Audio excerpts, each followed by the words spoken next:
विदेशों में जाएंगे, जैसे अमेरिका में जाओगे, यूरोपियन कंट्रीज में जाओगे तो टोल कहीं समाप्त नहीं होता। दुर्भाग्यवश मैं इसका जन्मदाता हूं। देश का पहला toll project Thane Bhiwandi bypass मैंने ही शुरू किया था, और फिर मैंने मुंबई में 55 उड्डान पुल और वो समुद्र में जो वर्ली बांद्रा सीलिंग प्रोजेक्ट और मुंबई पुणे हाईवे बनाया था। देखिए, मजबूरी से आया है, क्योंकि सरकार के पास रिसोर्सेस कम है और अगर हम काम करेंगे तो अनेक साल तक काम करना पड़ेगा, इसलिए हम बाहर से कर्जा उठाकर काम करते हैं। मैं आपको एक बात पूछता हूँ, अगर दिल्ली से जयपुर अगर आप जाएंगे, पहले 6 घंटे लगते थे, अगर आप 2 घंटे में जाएंगे तो आपका डीजल नहीं बचेगा, पेट्रोल नहीं बचेगा, समय नहीं बचेगा। तो कभी ना कभी इस बात को स्वीकार करना होगा कि if you want good services you have to pay for it. मुझे यही सवाल दिल्ली के 5 स्टार होटल में पत्रकार पूछते हैं, तो मैं उनको बोलता हूं कि मैं आपने ये कार्यक्रम आपका ये ताज पैलेस ताज मानसिंह में क्यों लिया? आपको ऑप्शन था, रामलीला मैदान पर बिठा देते एक कोने में, हम भी बैठ जाते, आप भी बैठ जाते, फुकट में काम होता, चाय वही का पी लेते और कार्यक्रम सस्ते में होता। पर if you want good services you have to pay for it. धीरे धीरे एक बात है कि पैसा वसूल होने के बाद टोल थोड़ा कम करते हैं। अब हम टोल नाके समाप्त कर रहे हैं और अभी 65 किलोमीटर के इसमें टोल नहीं होगा, वो भी बात का पालन करेंगे। और सैटेलाइट बेस्ड टोल सिस्टम ला रहे हैं, नंबर प्लेट का फोटो निकलेगा, फास्ट ट्रैक भी रहेगा, और आपके बैंक अकाउंट से जहां से आप निकले और जहां से बाहर निकले उतना ही टोल आपके। अभी क्या होता है कि आप 70 किलोमीटर से 40 किलोमीटर जाते पर टोल आपको पूरा देना पड़ता है। तो हम उसको रैशनलाइज कर रहे हैं, धीरे धीरे आपकी तकलीफें कम होंगी।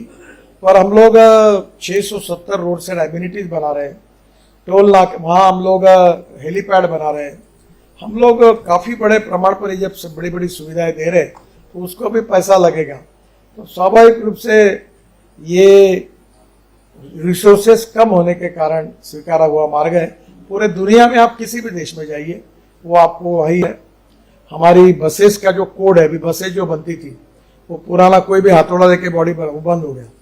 मैंने ऑर्डर निकाल दिया, अब अच्छे स्टैंडर्ड की बसेस बनेगी, बड़ी कांच होगी और वहाँ बाजू में हथौड़ा होगा, वो ठोक के लोग बाहर निकल सकेंगे। ऐसे बहुत से सुधार किए हैं, पर लोगों के सहयोग के बिना, ह्यूमन बिहेवियर को बदले बिना नहीं हो पाएगा। मैं बहुत कोशिश कर रहा हूँ। मेरा खुद का एक्सीडेंट हुआ है 2004 में, मैं लीडर ऑफ ऑपोजिशन था महाराष्ट्र में, तो मेरा 4 जगह पैर टूटा हुआ है और मेरी पत्नी बच्चे सब एक्सीडेंट में, बहुत मुश्किल थी। और इसलिए मैं भी इसके लिए बहुत संवेदनशील हूँ, बहुत कोशिश कर रहा हूँ। पर मैं अभी education institution, universities, colleges, NGO, social organisation, universities और सभी सामाजिक संगठनों को आह्वान करता हूँ कि रोड सेफ्टी के कार्यक्रम में आप भी आइए, लोगों को समझाइए। लोगों का ह्यूमन बिहेवियर जब तक नहीं बदलेगा तब तक इसमें कमी नहीं आएगी। 1000 करोड़ की लागत से 23 किलोमीटर 2 लेन पेव शोल्डर एलिवेटेड रोड बना रहे हैं और इसका DPR अभी दिसंबर तक बन जाएगा। ये एलिवेटेड रोड के लिए स्पेशल टेक्निक है। हमने मलेशिया से और सिंगापुर से हमने अच्छी टेक्नोलॉजी लाई है कि डिस्टेंस बिटवीन 2 पियर केवल 30 मीटर होता था भारत में, अब वो 120 मीटर कर दिया है। तो बीच के पियर निकलने से कॉस्ट कम हो गई और ऊपर का जो बीम है वो स्टील फाइबर में कास्ट कर रहे हैं। तो यही टेक्नोलॉजी इसमें आएगी। से दिल्ली इलेक्ट्रिक हाईवे बना रहे हैं, और ये जो इलेक्ट्रिक हाईवे जिसका कल मैंने ऐलान किया था, इलेक्ट्रिक केबल पर 3 बसें जोड़कर, जैसी ट्रेन होती है वैसे 3 बसें जोड़कर इलेक्ट्रिक पर 3 और 2 बसेस से, जिसमें बिजनेस क्लास जैसी सीटें होगी। जैसे हवाई जहाज में सुविधा मिलती है, वो लैपटॉप पर आप देख सकोगे, नाश्ता चाय पानी मिलेगा, एयर होस्टेज जैसी सुविधा रहेगी। और 2 घंटे में दिल्ली से जयपुर ये डिस्टेंस पूरा होगा। और इसका टिकट ये जो डीजल बस से जो आते हैं उससे 30% कम होगा। बाद में इस रोड पर हम इलेक्ट्रिक ट्रक भी चलाने की कोशिश करेंगे, जिसमें लॉजिस्टिक कॉस्ट बहुत कम होगी। जहाँ 100 रुपये का पेट्रोल लगता है वहाँ 25 रुपये का इथेनॉल लगता है और करीब 10 रुपये की बिजली लगती है। तो राजस्थान में यहाँ की फल फूल सब्जी, मैं कल एक बस्सी में गाँव में गया था, किसान मुझे मिले, उन्होंने कहा हमारे जमीन के भाव 3 गुना बढ़ गए और पूरी तरह बैकवर्ड एरिया के जो डिस्ट्रिक्ट थे वो हाईवे के कारण विकसित हो रहे हैं। नए उद्योग, नए व्यापार आएगा।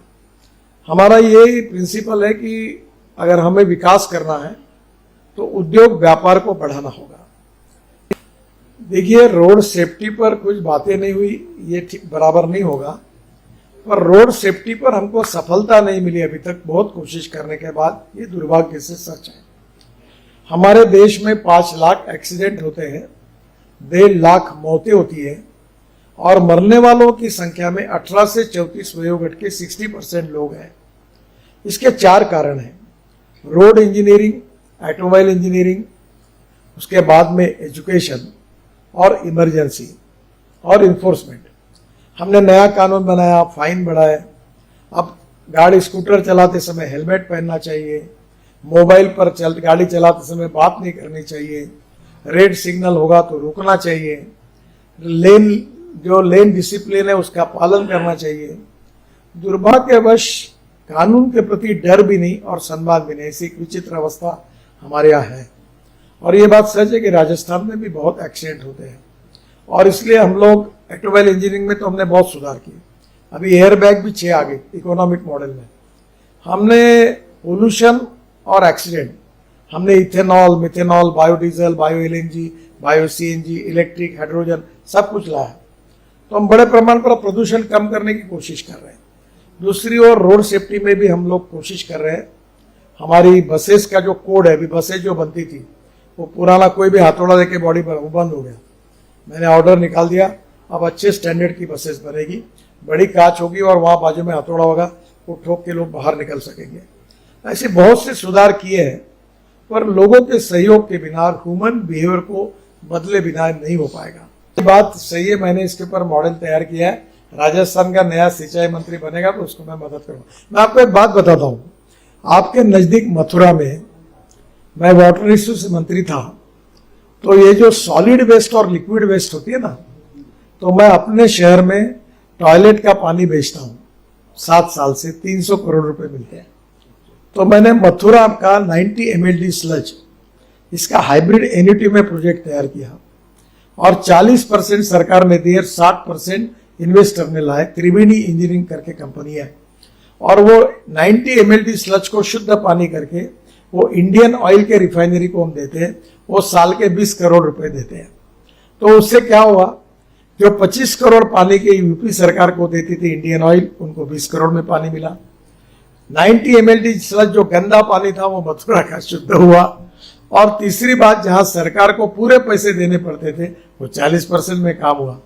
तो पब्लिक प्राइवेट इन्वेस्टमेंट से हम हमारी ग्रोथ को मल्टीप्लाई कर सकते हैं और इसलिए इससे जल्दी काम कर सकते हैं। तो मुझे लगता है कि धीरे धीरे हमको अनेक क्षेत्रों में इसका उपयोग करना चाहिए। आप